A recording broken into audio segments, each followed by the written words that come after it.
അപ്പോൾ നമുക്കിന്ന് കുറച്ച് അധികം മത്തി കിട്ടിയിട്ടുണ്ടേ. അപ്പോൾ നമ്മൾ ആ മത്തീനെ പീര വറ്റിക്കാൻ പോവാണേ. അപ്പോൾ അതിന് വേണ്ടിയിട്ട് മത്തി എടുത്തിട്ട് അതിൻ്റെ നടുമുള്ള് നമ്മൾ മാറ്റി അതിനെ നന്നായിട്ട് ക്ലീൻ ചെയ്ത് കഴുകി വെച്ചേക്കുവാണ്.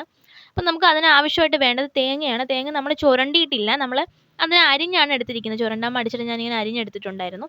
പിന്നെ ചെറിയ ഉള്ളിയും പച്ചമുളകും ഒരു കഷ്ണം ഇഞ്ചിയും കൂടെ ഇതിന് കൂട്ടത്തിൽ വെച്ച് കൊടുക്കുന്നുണ്ട്. ഇത് 3ഉമാണ് നമുക്ക് മെയിനായിട്ട് വേണ്ടത്.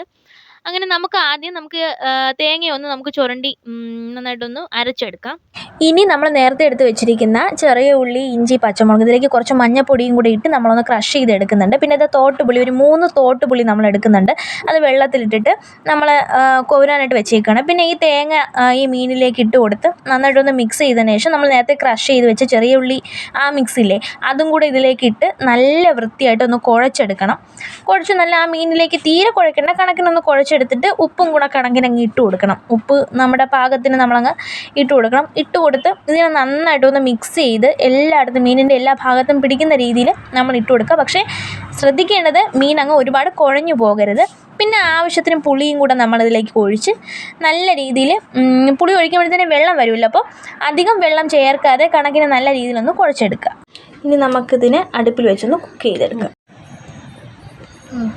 അങ്ങനെ നമ്മുടെ മത്തിപ്പീര ഇവിടെ നന്നായിട്ട് റെഡി ആയിട്ടുണ്ട്. ആ ഇഞ്ചിയുടെയും ആ പച്ചമുളകിൻ്റെയൊക്കെ ഫ്ലേവറൊക്കെ കൊണ്ട് നല്ല രീതിയിൽ വെന്ത് മീൻ പുളിയെല്ലാം കൊണ്ട് പിടിച്ച് നന്നായിട്ടുണ്ട്.